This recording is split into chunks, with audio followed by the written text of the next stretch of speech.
When you look closely at the world around you, ordinary moments become art. In episode 2, we're joined by Dada Khanyisa, a maker of things, a student of life, and a master of capturing South African culture. We talk about the textures of home, finding comfort in the creative process, and observing how the simple things shape the way we tell our stories. This episode is brought to you by Essex, live at Patina House, a cultural home in Cape Town shaped by time and texture. Hello, D. How are you? I'm good. How are you? I'm very well, thank you. I'm so happy to be here. Thank you guys for joining us. Got a little audience in the background, so if you hear a little laughter, you're not alone. Thank you for having me. Thank you for honoring the invitation. You look amazing, by the way. What informed today's look? I guess I took it from, the shoe, and dressed up. Okay, Tried to match the colors. Nice. Yeah. Is it hard for you to pick what outfit you're going to wear for each appointment? Sometimes I just, want to wear what I see. I guess that's, we can get into the fashion and style conversation later, but that's the importance of buying clothing pieces that just work on their own. So, pick it up as you see it. It's like, oh, that's going to work. Absolutely. And I feel like for you, it's so instinctive. Every time I see you, it's either the pants silhouette that completes the outfit, or in today's case, I feel like the hat just brought it all together. I think I try. Let me say that I do. I love objects. I love clothing. I love things. So. And you're a maker of things. Umdali wezinto. So blessed to have you here.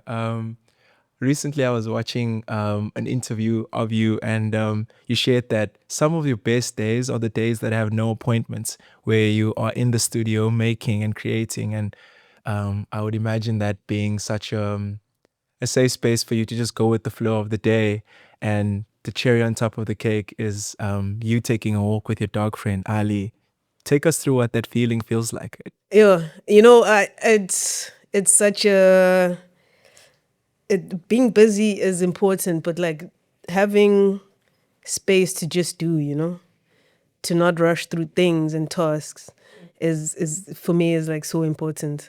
So after deadline season, or before deadline season, actually, there's a quiet where I can actually just tackle what I need to do without, the world interfering. Let me not say interfering, but it feels like everyone around understands that that's what I'm going through. And, there are no coffee dates. It's just I can excuse myself or move through things with ease. And I think that's the best time, because now I have a grip over my patterns and my timing. Everything is just, I guess it just makes sense around that time. And then post deadline season is actually the roughest time, because people want to talk about what I just delivered. And that's when I'm exhausted. That's when I'm like, okay, maybe I do need time alone. Maybe I don't. Emails are actually overwhelming right now because I just delivered something and I just need to replenish myself.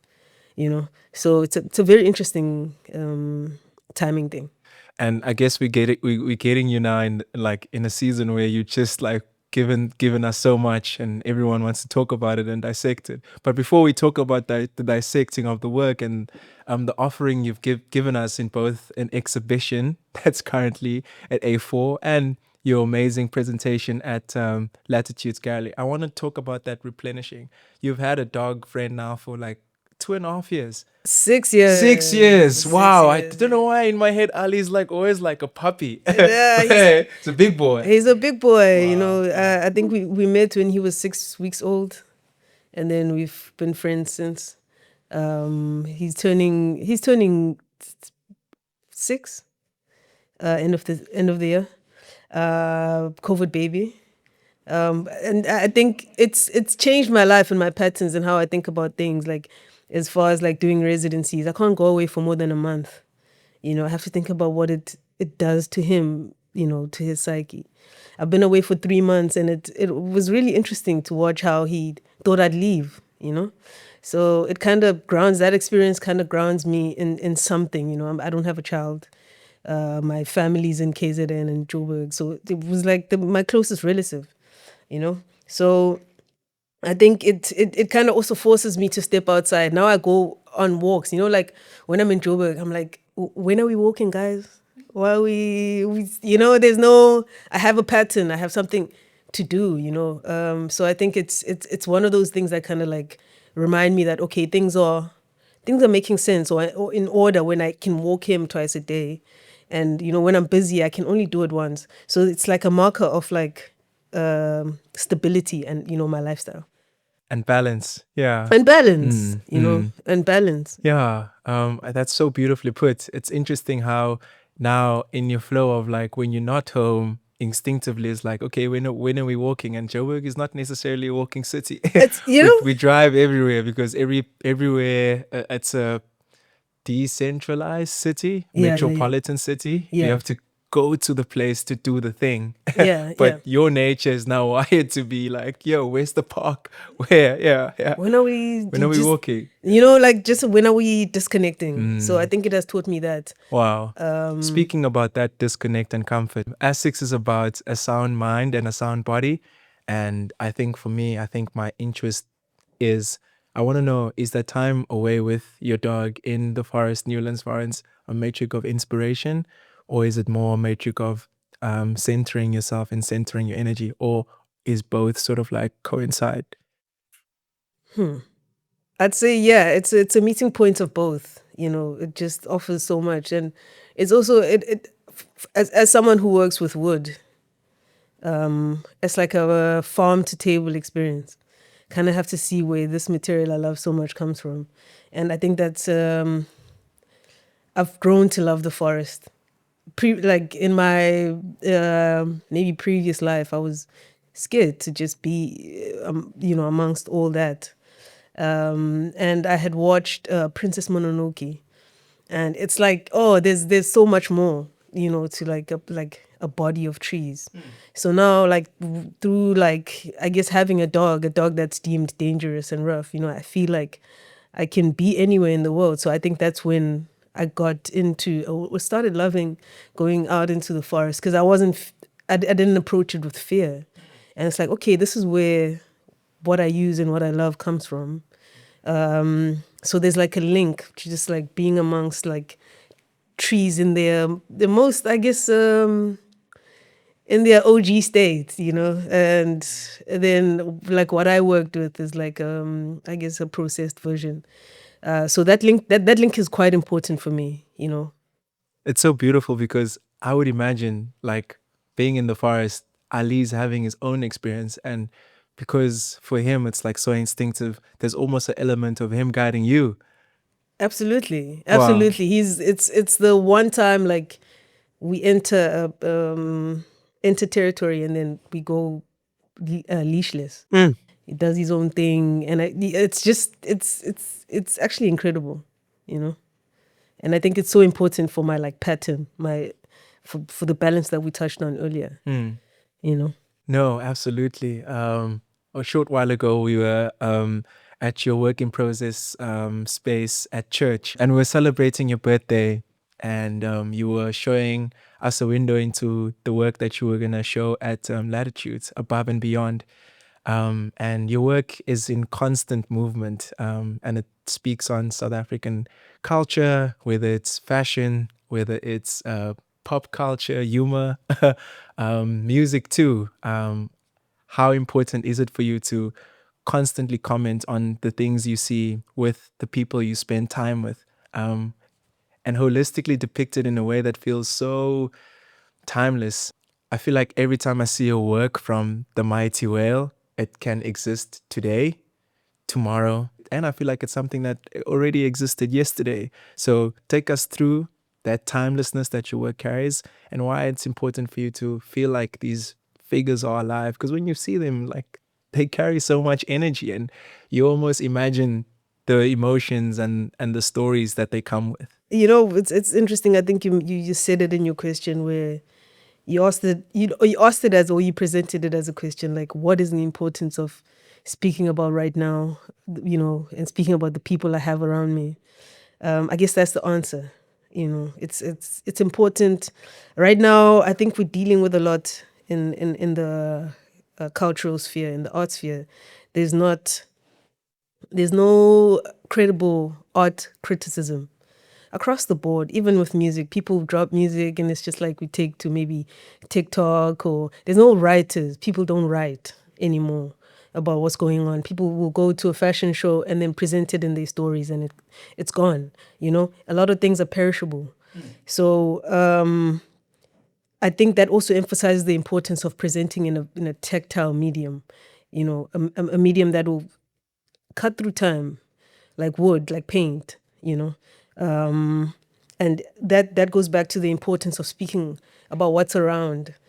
And I realized this because like my practice in the commercial art sphere is 10 years old, but I've been practicing as you know, maker of things and other things for for about 18 years now, you know. So it's interesting that, you know, with all of that, looking back, looking at the timeline when I started consciously telling stories about people around me, I can tell you what was happening. I have clues about that time, like the clothing people used to wear, the hairstyles, the attitudes, you know, the politics of the hour, you know. I think there's something about that, and I was like struck by that, where it's like, okay, we someone has to tell it, and in a way where you don't have to scroll too much down the timeline to figure out what 2014 was like. You know, I have a piece of 2014 maybe spread across 3 works, and you know, it's this the same applies for the years that followed. So it's quite important for us to also tell stories about our friends. You know, celebrate people, show up for people, because like when I think about it, when I moved to Cape Town, so I grew up in Joburg, and I moved to Cape Town to study art, and I had I had trained as an animator, and towards my final year, there was a student from Vids who joined us, and I just enjoyed how he thought about things, and he had done art, and then later joined us for animation. And I wanted the opposite. I was like, okay, I have the physical, the characters, but now I need to add the story, you know? And I had to train in the humanities to kind of like understand how people work and operate, which I think is so important. And that's where the ideas and, you know, the importance of like speaking about the right now came from. So I moved to Cape Town from Joburg, and I can tell you there was no what is going on now feels like the peak of culture, but there's no writing. No one's writing about it. No one's presenting it in ways like no one's have, you know, these kind of dialogues are so important. So I think my approach is in line with like trying to write or dictate or archive a moment or capture a moment, you know, like put it in a jar for someone else to reference, you know. So yeah, that's how I approach my storytelling. And that's how it feels like when we see your work. I can immediately get transported immediately to a conversation happening at Barbie, or I get immediately transported to a conversation that used to happen at Ghost. You know, R.I.P.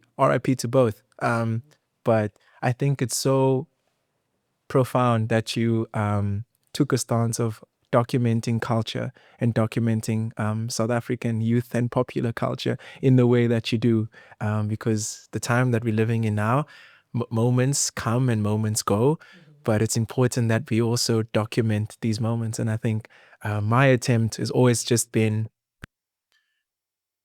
performing the act of being a vessel to document the stories and making it less about the individual.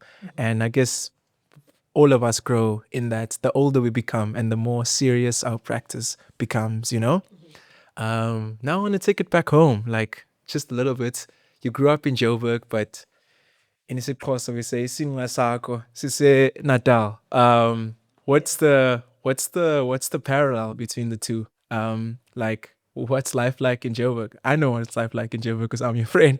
But what's life like in Joburg, and how does it tie into where your grandparents were born and grew up and where their home is in Natal? Like, can you take us through what those worlds feel like for you? Because those are the worlds that inform the person that you become today. Yeah, I just want to get a little bit of insight in Isin Ngasak.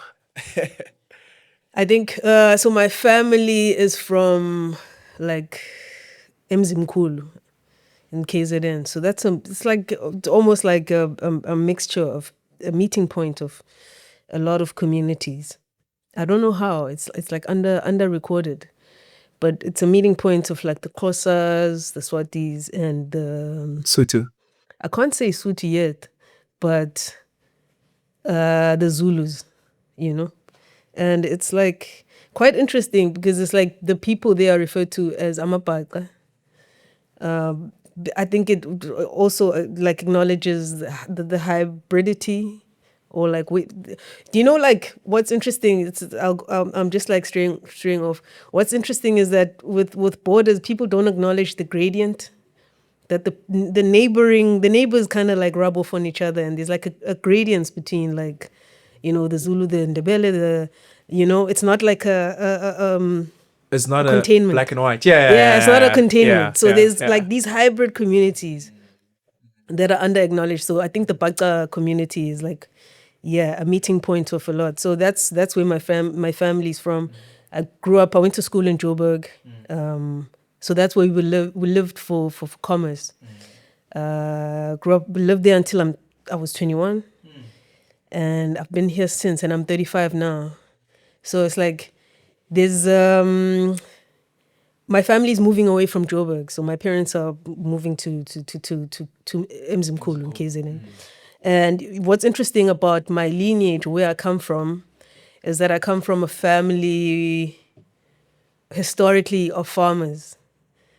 So, or like the territory that belongs to like my family has a lot of trees, and trees from all over. So it was just like, oh, interesting, trees that were planted maybe 85 years ago. And it's been such an interesting thing considering my practice.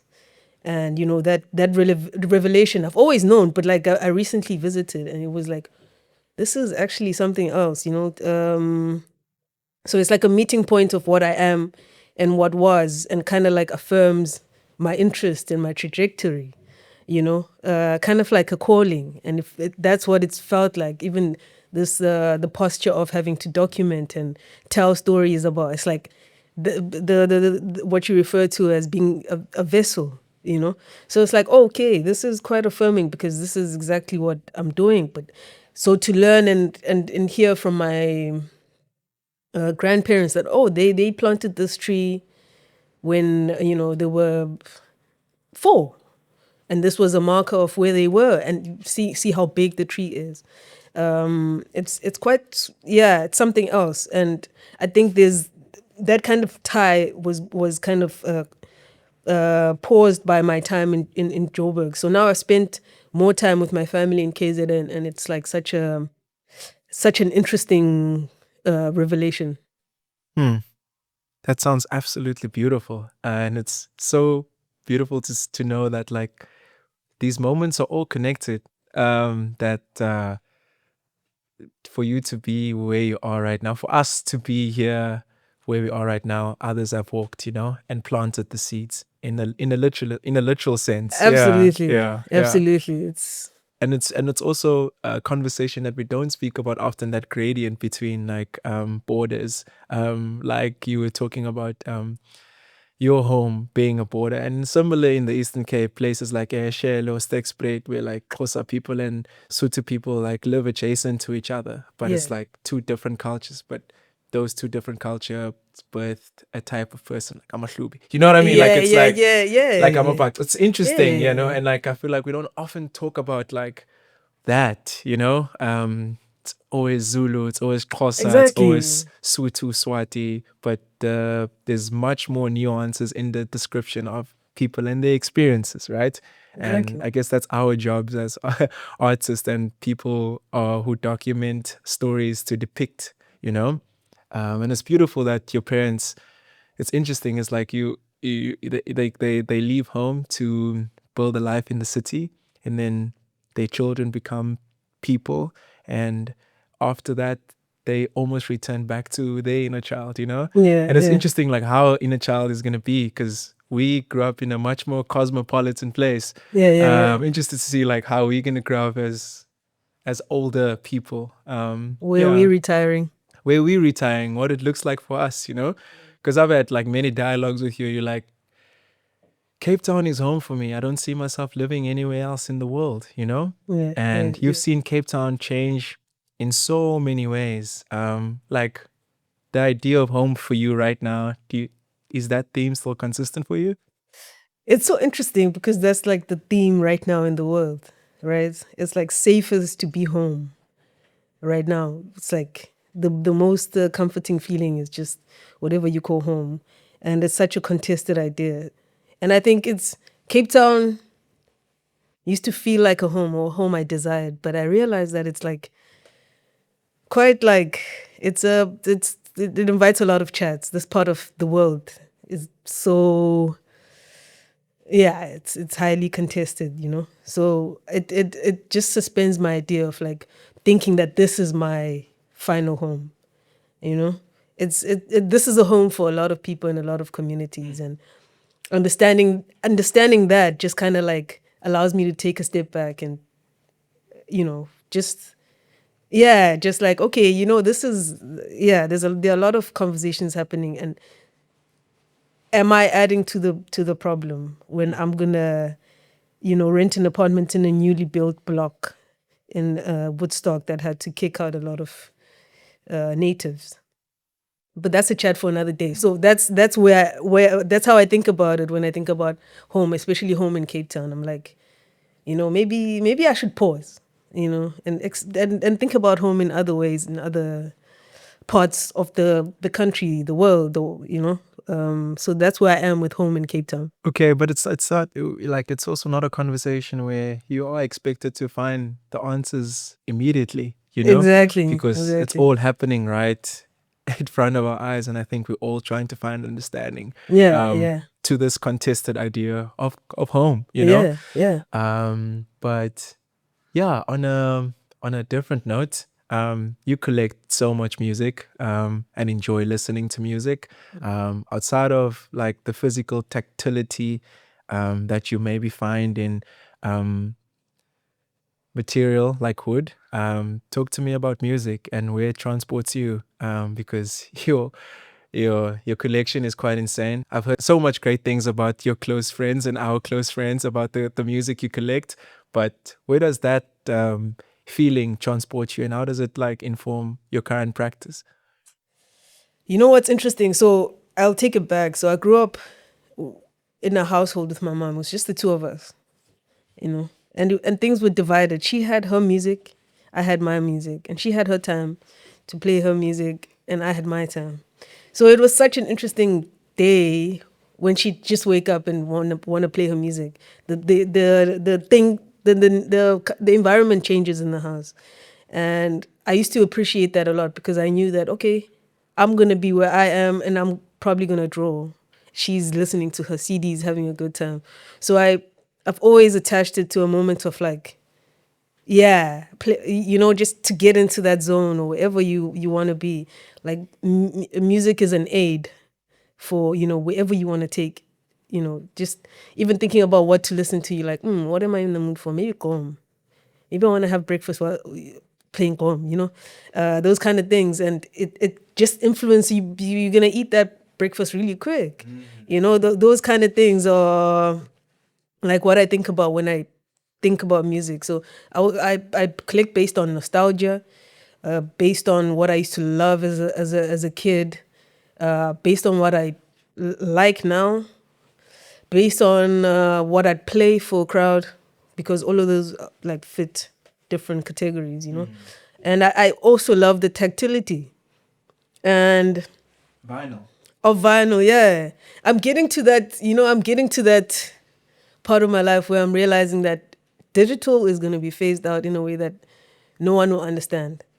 Because if they shut down the internet or whatever, you know, this is worst case scenario, shut down the internet or whatever, I guess they'd also take electricity and we can't play our records, right?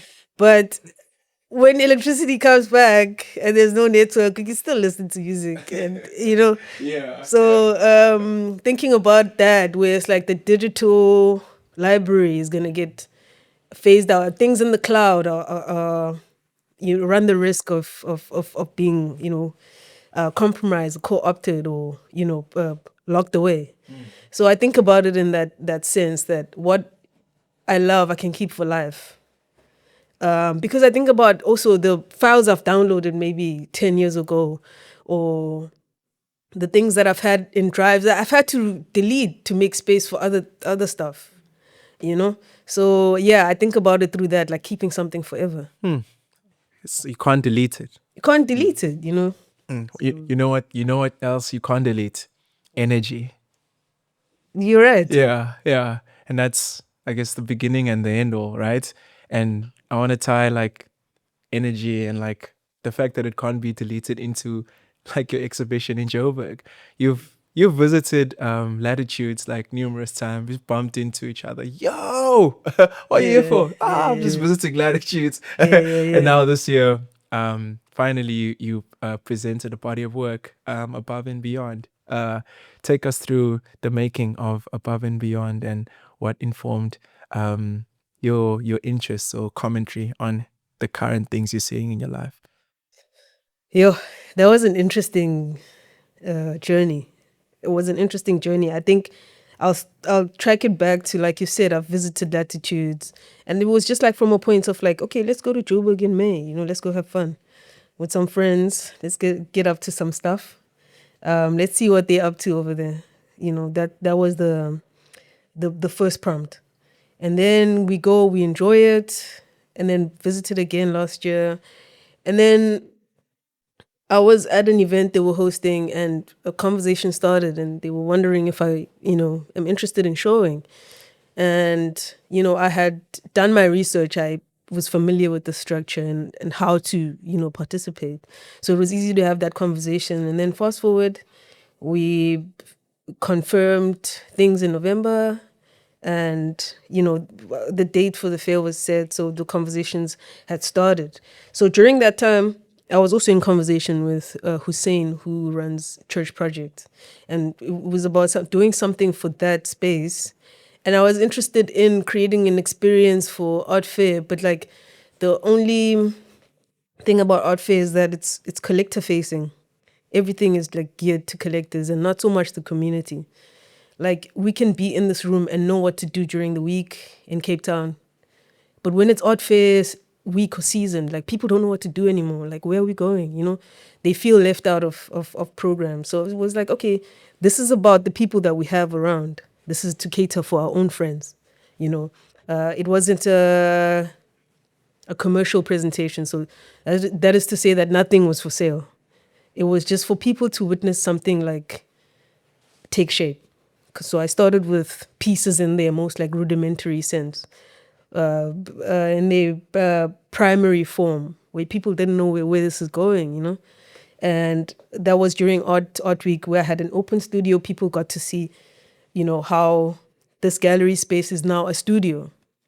And then I was there until the end of April, and I think you were there for my birthday toast. So it was also one of the open studios where I allowed people to come see, this thing as it progressed. So I think that was the last public presentation before the work went to Latitudes. Because, the tying the two projects together meant that a work doesn't get to be experienced over 3 days, because I'd put in a lot. Imagine if I had just made that work for Latitudes, like a lot of work for a 3-day period. So it was important for the community to actually experience it without feeling the pressure of like pulling out an iPad and saying, hey, look at the price list. It's like, yo, savor it, soak it in, understand what's going on. And what's interesting about doing that was that when the presentation was up, a lot of people who had seen it in its primary stage were it felt personal to them. It's like, oh, actually, I remember this. I've seen this. I saw this at church. I saw when you started. I'm seeing it now, and this is wild. So that feedback meant a lot for like, especially what I was trying to explore. And I must say it wasn't easy, because I'm embarking on this as a locally independent artist. I have to emphasize that locally independent, because I'm Please explain. yes. I'm working with, or I'm signed to Sadie Cole's, a gallery in London, and then locally I have no representation. So it was a bit of room. It allowed me a bit of room to explore. It's okay. I'm breaking the cycle of having to have a solo show, having to have an art fair presentation, and a group show with record label artists. It is a record label. You Yeah. know, it's like you in a loop. So I just wanted to break that. I'm like, okay, sharp. I kind of joined a gallery I was too young. It was too early in my life. So I didn't get to explore. I didn't get to play around. So I kind of have been doing that for 2 years now. And this was like the almost the my conclusion of that exercise, which was something I refer to as like humility training. You know, as someone who went fresh from Michaelis, after graduating, I was picked up by a gallery, had a solo show. Like everything kind of was like happened in record speed, and I kind of didn't have room to or the time to appreciate what was going on, because I was like, okay, I know why this is going on. I work hard. I do this. I'm this, you know? So I needed that break and kind of like to explore and do things that were unthinkable for like a commercially viable, successful artist, where it's like, yo, I kind of need to humble myself and learn why and how to have a dialogue with galleries properly. And I guess that's why I did the church project and then the latitudes. So fortunately at latitudes they allow you to present as an independent artist. So the conversations were easy with them, and we worked it out. Took the presentation from church latitudes. People really, yeah, they really activated it. Joburg really activated that It's presentation. Joburg. It's Joburg, you know. So I think it was important for me to have it in Cape Town and like have the community kind of like anointed, and then it was like for the neighbors, for the people that we um, were presenting it for, and they also received it. It's like, okay, this resonates. This is ours. So I think yeah, it was interesting. Speaking about anointing, firstly, before I get to anointing, I just want to say like the way you've described it as humility training is so profound. Like sometimes as a creator, as a maker, you need to be put in a position where you are building from the ground up, from a place of wonder, from a place of sometimes mostly confusion, you know? And I think humility training is a very positive outlook. And and humility is often looked at as this bad thing, you know. It's an exercise of like building character, and it adds more to the library that we keep downloading of ourselves, both creative and personal. But anointing, and speaking about like the opportunity for the Cape Townians and people from your community to anoint it. I remember when we did your birthday toast. I had a wonderful. There's a like I was having a conversation with Carol outside, and you showed me this video where Carol and I are like chuckling, and then it's like we're sitting by the window, and then behind us, Maria, the late great, captured that, took a phone out and captured that giggle and like moments of just like pure joy of, and me and Carol were just like laughing around. Shout out Carol if you don't know Carol. And I want to relate it to like, it was the first time I met Maria that night, and talked to me about the life, and it's another individual who broke down so many barriers for artists to be, not just in music, but in art. And their contribution to South African arts and culture sometimes maybe goes misunderstood. And I feel like I want to just take the opportunity to, for you to just talk about the life and just like send the flowers to where it's due. Yo, it was quite a big a blow, you know. I think I've known Maria personally from I think 2022, 2022. She was doing the PR. I think I had been announced as the F&B Art Fair Artist of the Year. Yeah, I think 2022. So she was handling PR, and we got to uh, speak, and she she, because she handles PR, she has to kind of like find the right opportunities, like radio interviews. She'll call you. She'll prepare you for like a morning live interview. You have to wake up at 5. You have to oblige because it's Maria. I had known about her. I'd known that she was the plug, but up until that moment, I that's when I got to know her personally. And with that, it was always on a professional front, but she was always the plug. Um, and then this year, she did a solid one, but I couldn't show up for it. She had like offered me tickets to the Montreux Festival because she was handling the PR, and it was like like a really really good package, like a really good package. And I think I didn't tell her I wasn't going because I wanted to transfer the tickets to other people. And then she asked me, like, I didn't see you. And I was like, yo, I was in Joburg. I had to do Reiki for latitudes, blah, blah, blah. And, she was disappointed, but it was fine. So when I noticed that she was in Cape Town, I sent her a message saying, hey, I'm having this project at church. It's my birthday. And, I'd like to, if you can make it. And then she came through with a squad. She came through with the squad as always, ready to tell the world what she's up to. And I remember having that moment where we signed it out. I had to like, ish, Maria, I had to, I'm working, I'm doing latitudes, but I'll make it up to you, that. Because I also felt like, yo, I forfeited like an opportunity. I was like, yeah, but let me know. I'll be in Joburg for latitudes. Please come see this presentation in its fullness. She's like, okay, see you at latitude. And what's unfortunate is that she passed away two weeks before latitudes, you know. So I was fortunately in Joburg setting up for my presentation. And at her memorial service, I actually got to learn about her as the person she was.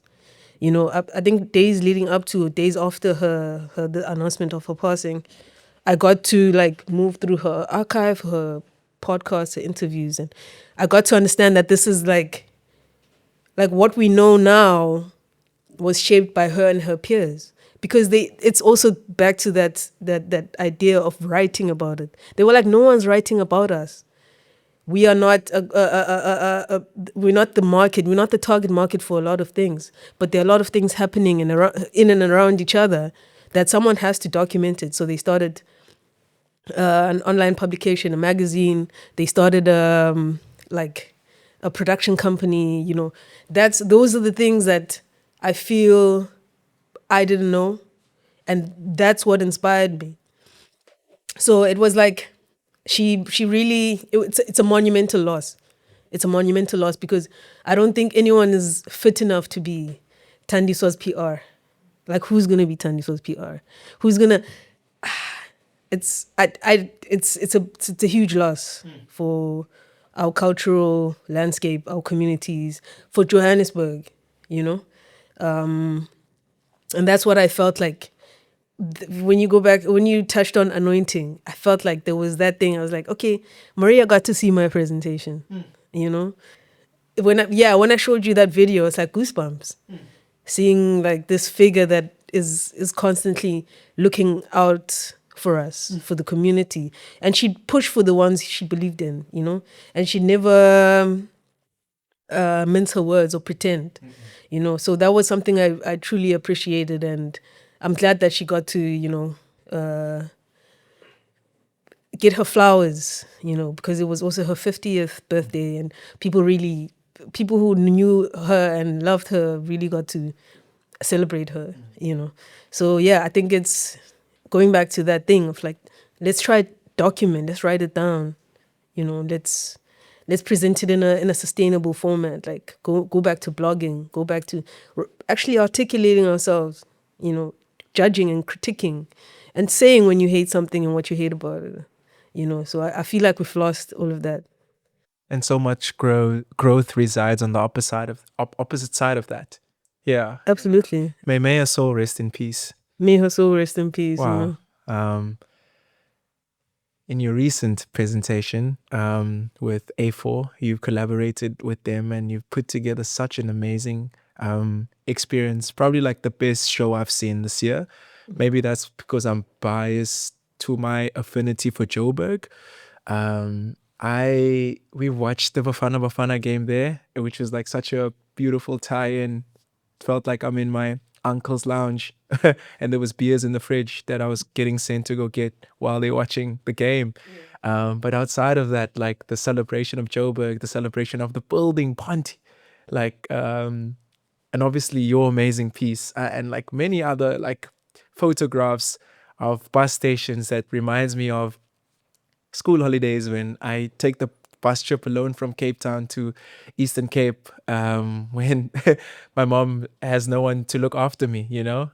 Familiar imagery, familiar stories that every South African can relate to. And yeah, I just want to open the mind, the thinking, the collab. I think I caught the pre, because at the birthday toast, you and you were talking about like, oh, like I mean, he was telling me that I'm working on an exhibition with Oh, Dada. Yeah, Daniel. Daniel. Yeah, Yeah, yeah. Daniel. He was like, I'm working on a presentation with Dada at A4, and I didn't want to assume anything. I was like, oh, cool, that sounds amazing. Like, he's like, yeah, it's opening up pretty soon, and you should Yeah. check it out. And Yeah. it was beautiful to see that. Oh, like it came together like that. Just take us through the presentation. So it's interesting. Like the A4 Foundation, A4 Art Foundation has collected my work like from the first or the work from my grad show. You know, that was one of the relationships I've had since from when I graduated. So they've played a very important role in the shaping of my career as far as like collecting, and also they're a resource. They have an amazing collection, an amazing archive, an amazing library, and just like a great space, you know. So it just made sense. They were thinking through an exhibition, and it just made sense that they reached out to me for that particular room or approach. Because if you remember, there were three spaces, right? And we worked on the one that's on the furthest end. And then the other two, it's Kanya Mashabela, who collaborated with a different artist. And then the Ponte is Lamise Davids collaborated with Mikhail Subatsky. Amazing artist, You know? crazy artist, serious artist. So it's like it was so interesting because while we were working on that, there was like a running joke about whose stand is gonna win, you know, like who's gonna take this, because it was just the three of us against each other, and we're putting this together with Daniel, and the work that I made, that was the starting point for the show, because it's a work that depicts like the burning of the parliament. So this was on 2 January 2022, and I remember where I was because it was a Sunday morning. I was at home. The weather was weird. We were all seeing it on Twitter that the Parliament is parliament on is fire. burning. But if you think about the time and where what we do around that time, we are like mildly hungover, mildly optimistic, projecting ahead. There's no time to kind of get a bucket and go put out a fire at the parliament, you know? So that's what the work was about, because it's like the building is burning in the background, and then you have these three individuals who are supposedly picnicking at the company's garden, right? And I imagine if I'm one of them and we like picnicking and doing whatever on the on that because they're fondling or they all like tangled up, right? It's like, do you detangle to put out a fire, or you just keep it going? Wow. You know, you're having your time, and this is probably what you want to do. You want to have this moment with the people that are next to you, one of you smoking a joint or whatever. And it's a comment, it comments on how we generally approach news that doesn't necessarily relate to us. We all like, we maybe use the 5 seconds to share the news about it. You'll say stop whatever it is that needs to be stopped, right? And you continue with your daily life. and you continue with what brings you pleasure, you know, which highlights the posturing that happens when it comes to online activism, is that you are continuing with whatever you're doing. You're not stepping away. If you were going to a party tonight and you hear that there's like an airstrike somewhere, that's not gonna change your plans. You think so? That hasn't changed your plans. There have been No. airstrikes. There was an airstrike recently. Yeah, it didn't change our plans. Did it change your No, plans? it didn't. It didn't. It didn't. We Exactly. are pleasure seeking. Yeah. You Yeah. know. So it's like the posturing. It was a commentary on the posturing. It's like, oh, do you really want to change the world? Or you just like, making everyone else feel like, making everyone else feel bad for, whatever they do with their lives. So yeah, I think that was the starting point. We used that work, and then we drew swatches from it, applied it on the wall, and I think the approach for the paint color, I refer to it like as a savory dish with like uh, Gravy? No. a savory dish. Maybe let's think chicken curry with lentils, Mm. but add some like cherries or some pomegranate, or that's how, because it's like yellow or an ochre, a greenish, and then there's a pinkish color, a magenta, so that kind of thing that breaks the warmth. It feels like your universe. I feel like I'm in like Umdali Wezindo's universe. Yeah. Yeah. So we're trying to work with all the elements that kind of are prevalent in my work, like some moldings, working with like these big bright colors. And I'm not sure if you noticed it, but there's a gray area in the space where the gradient now becomes like a desaturated color version of itself, and then becomes a gray. Yeah. Like a tiny section to the side where that big Yes, work, that gray and white. yes. Yeah, so it also like touches on the history of that area, where that's this District 6, yeah. which was a gray area for the longest time before, Yeah.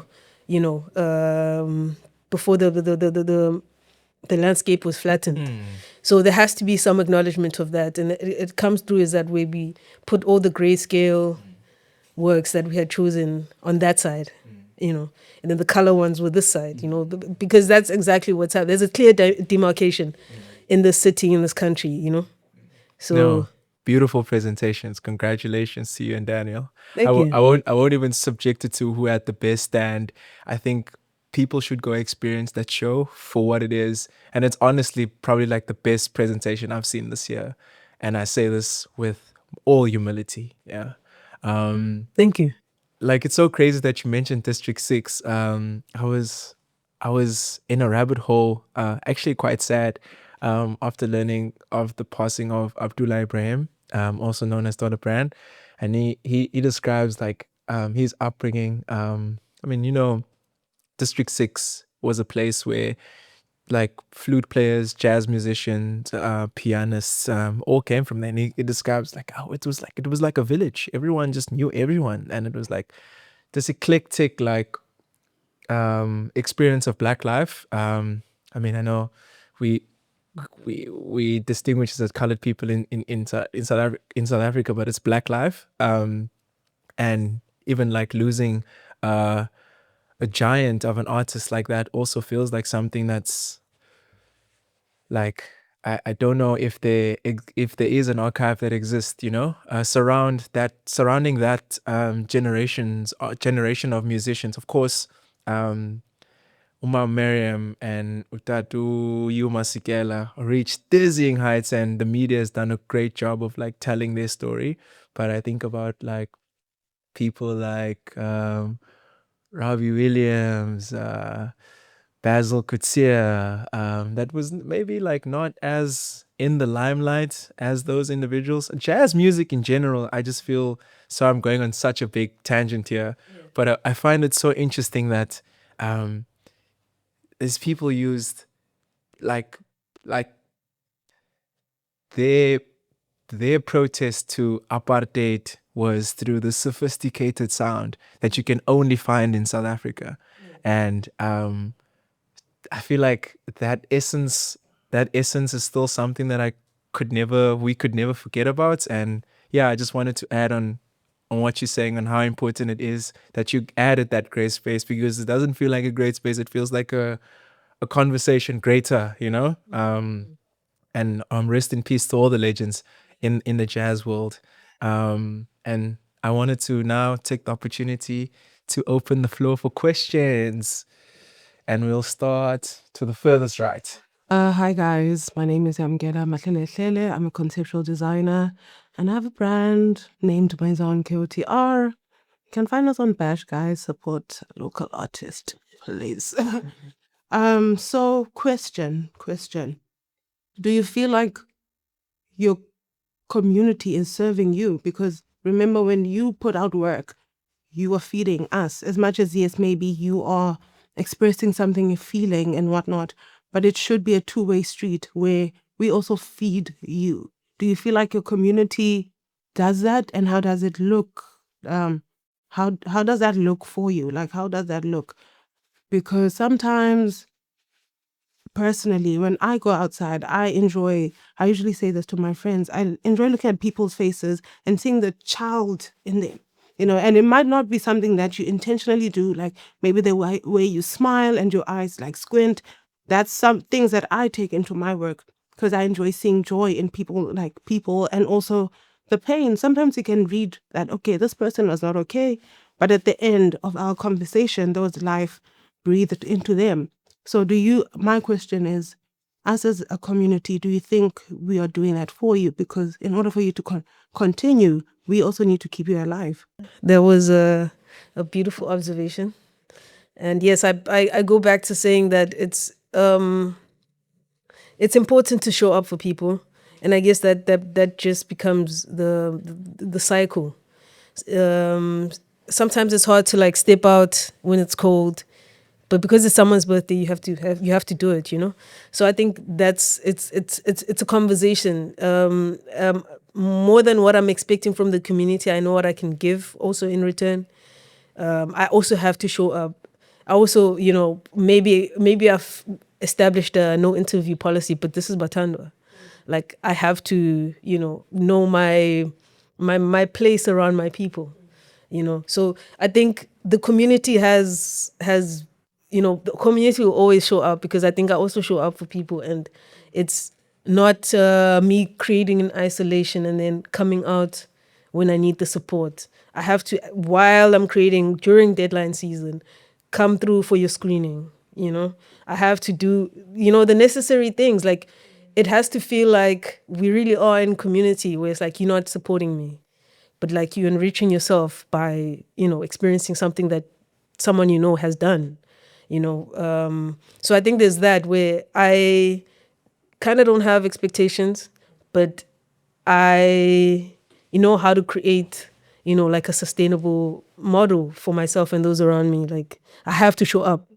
Okay, so my name is Majda. My question is, you spoke about having a balance in your life and, going to the forest with Ali, and everyone goes through, like a burnout.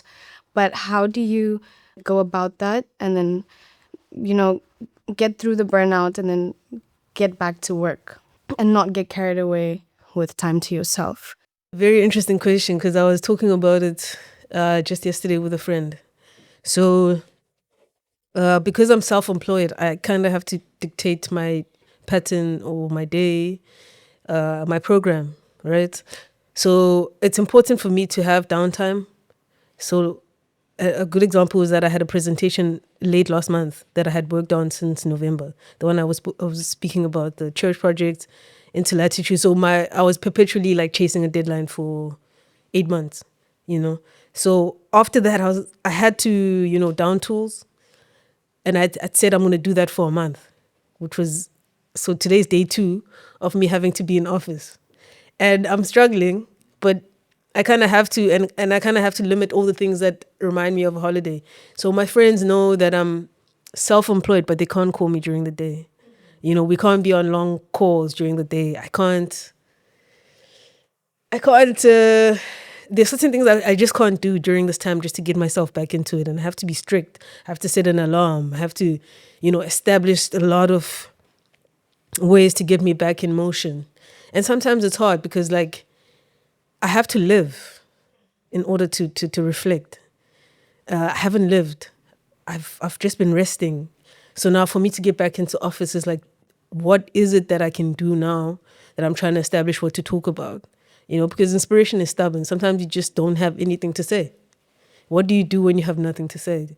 So those are the things that I think about when I'm trying to get back. So this is day 2. And hopefully by this coming Monday, there'll be something in place. But it's not easy because there are no parameters. Like I was saying, I'm trying to take notes from people who are in corporate jobs because they can have like a brand presentation on the Friday that they've worked on for 6 months. And then by Monday, they have to be back. It's starting again. They briefed again on Monday. So this thing, it's a luxury for me to take a month off because, just keeping up with the capitalistic system means that you only rest when everyone's resting, which is the end of the year, So those are the things I have to keep in mind. Like, okay, people still want to send me an email and I'm off. I've been off for a month. Like, what do they want? But I have to understand that this is the commercial calendar that we all adhering to. And I have to get up. My name is Jesse Jules. I'm a documentary photographer and filmmaker and visual artist as well. So like for the last 6-7 years, I've also been freelancing and, like with freelancing, you kind of do everything because you have to pay rent at the end of the month. So whatever pays. And like in the last year, I found myself like really gravitating towards one medium, which is documentary. And like as someone that's seen your work in art fair, like I think 2022 or 23, like I've been thinking a lot about the concept of mastery. And it's something for me, like you hit that nail on the head, like your style is your style. Nobody else can imitate or try to get close to it.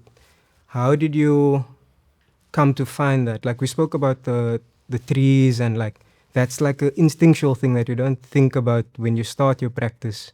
But like now you start realizing, damn, you grow up like your grandparents planted these trees when they were kids and like now you start working with wood. How did you get to the point where you are? That's a very interesting one because I'll touch on that point about mastery.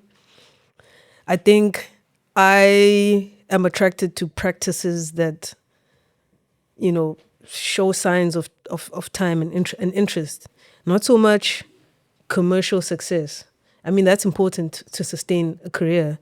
But like, for me, commerce is not a viable metric for artistic excellence. It's like I see a lot of people that make money, but there's something missing. And then I see a lot of people who are really good at what they do and don't necessarily make as much as commercially viable artists. So I think it's something I'm drawn towards where I want to be in my workshop doing the things. I don't want to have 3 or 5 students doing the thing that actually makes me happy. So if I'm not carving, what am I doing? Am I telling you where to carve? So I'm very much interested in learning, getting better, as opposed to like producing a product that's market ready, just so we have bank. I love money. I love beautiful things. I love what money can afford, but not at the expense of the things that make me feel better. About my like daily experience. It's just something about just letting it translate, whatever it is, like carving, painting. I mean, painting reminds me of like writing an essay where you don't know where it's going and it's kind of daunting at the start. It's like, what am I trying to say? But you have to put those words down. It's like the same, like a brushstroke at a time, let it dry. Those kind of things. I'm drawn to those. I'm drawn to people who master and afford time into whatever they are interested in, and I think that kind of goes against the model of commercial success today, because you kind of rewarded for how many things for your output and the number, the quantity, and when I think about people who have mastered and people who inspire me, I think about a mentor and a friend of mine, Mr. Neo Muyanga. He's in music and he's like he's just an all-rounder, like an all-round master, because of the time that he affords his work and affords his intentions. Because I think it all just comes down to the individual, where it's like, okay, I want to get better at this, so I just need to give it time. I have to take a course. I have to go out and get the tools, and just I want this to happen, and I guess it kind of does translate through all of that, through our lineage, through our I guess understanding of a trajectory, because I've also been brought closer to my trajectory by understanding that my family has been interested in what I'm working with, so it's like I'm not steering away from what's already put in place for me, so I think all the interest in trying to perfect something and better it, and I guess going back to having criticism and critiques, and people who will tell you that actually I don't think you hit it with this one, but you did previously, and I've seen you do something like this, but what was going on here? Did you have enough time? Did you have enough budget? Did you have enough support? Did you have enough inspiration? We need to be engaged on that level so that we can get better. A sounding board or community, you need someone who just doesn't feel you.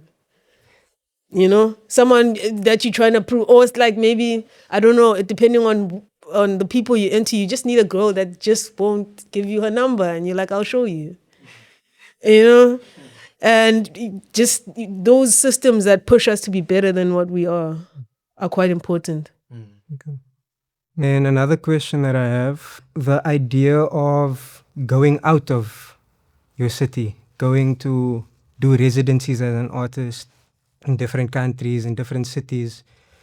How do you take the philosophies and the ways of living that you see overseas? How do we bring it back and like make an impact in our own communities with that type of learnings?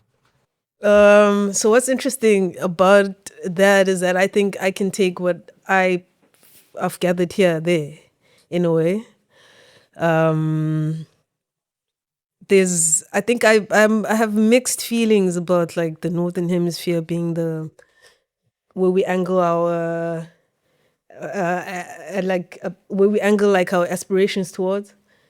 Yeah, it's like, okay, everything like they are like technological developments that are going to probably get to our shores after 15 years, but there's also something about what is going on here that feels so important.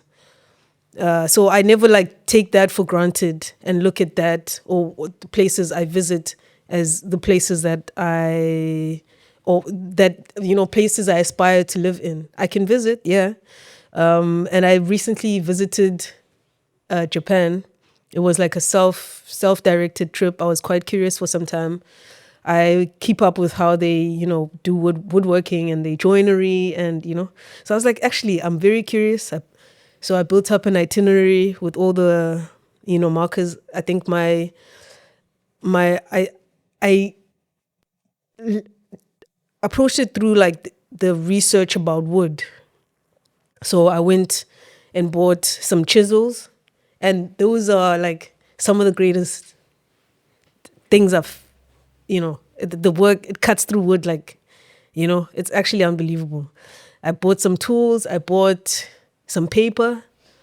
I went to a woodworking museum in the south of the country in Kobe.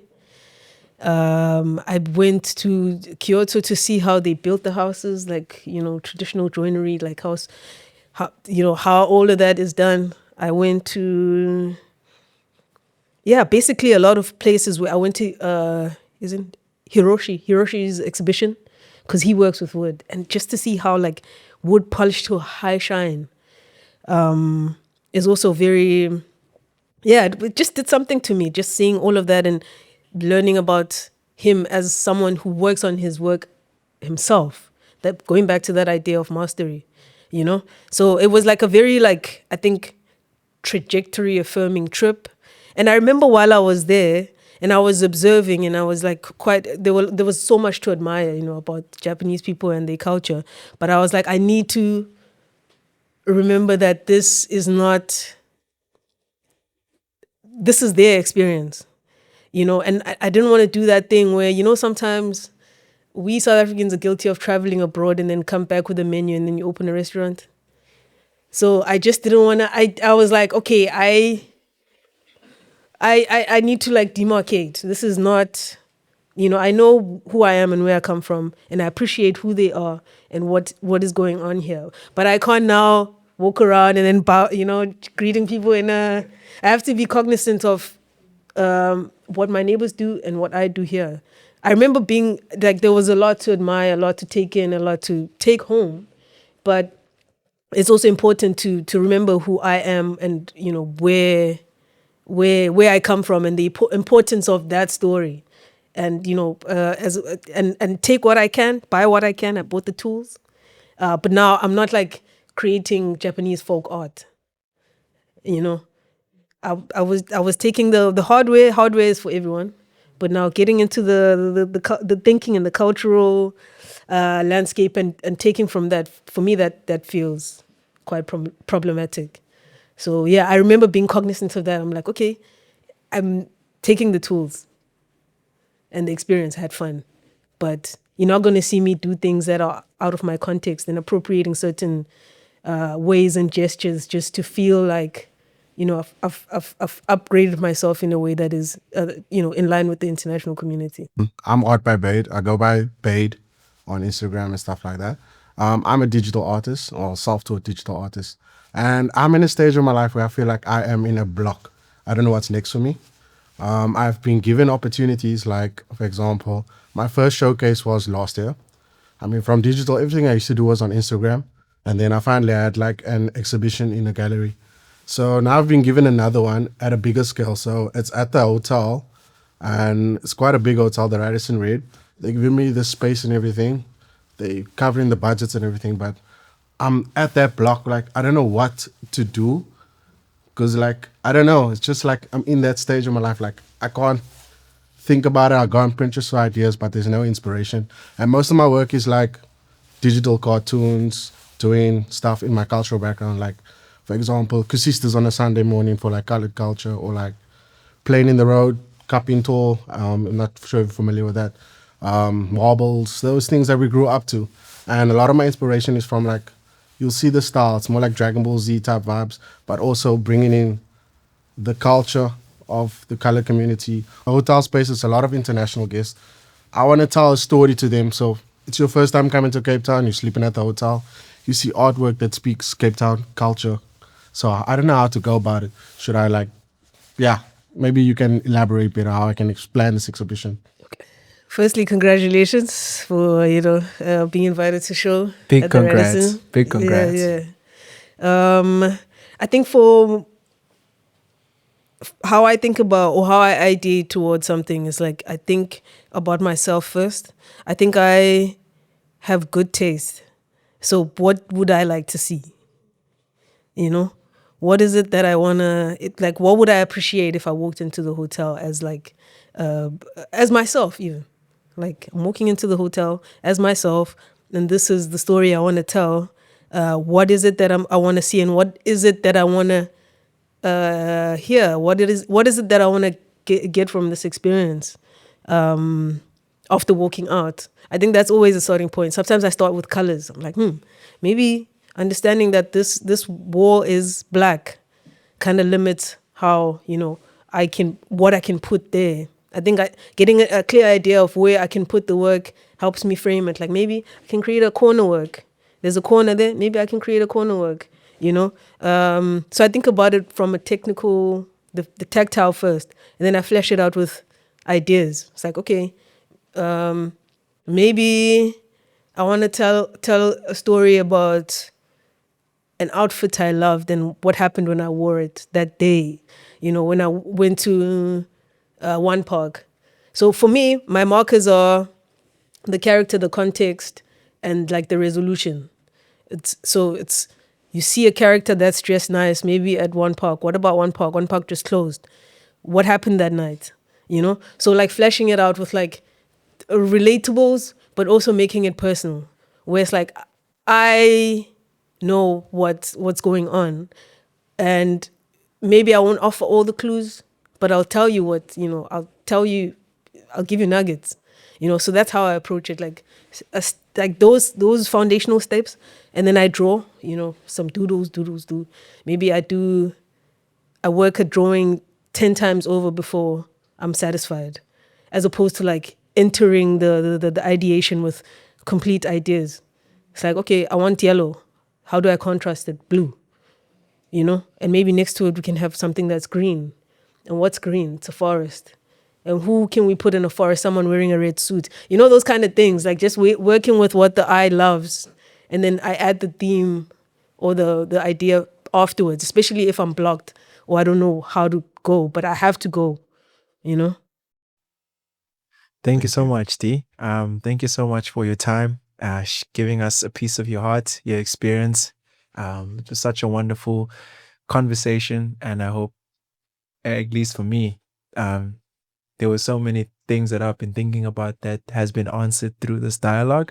I want to give you an opportunity to either say something to people listening at home as a final note, or even a message that you can deliver to your younger self. Interesting. I'd like Both. to say thank Both. you. Thank Yeah. you, Batanda. Thank you to the audience members. There's certain things I didn't think I'd speak about, and I think that's the importance of like digging below the surface. And that's where I direct maybe my piece of advice. Just like scratch a little bit more, peel a layer, and give us that. Give us a little bit of a scandal also. Don't be scared to be cancelled. Your community knows you. We know you. We know that you're full of nonsense. So just give us that, please. Like, I think a lot has been censored because people are scared. But if it all goes sideways, deactivate your account. Come back when and there's a new scandal, but give us something. Give us more than, safety. Thank you. That's it. Thank Thank you. you. Thank you, man.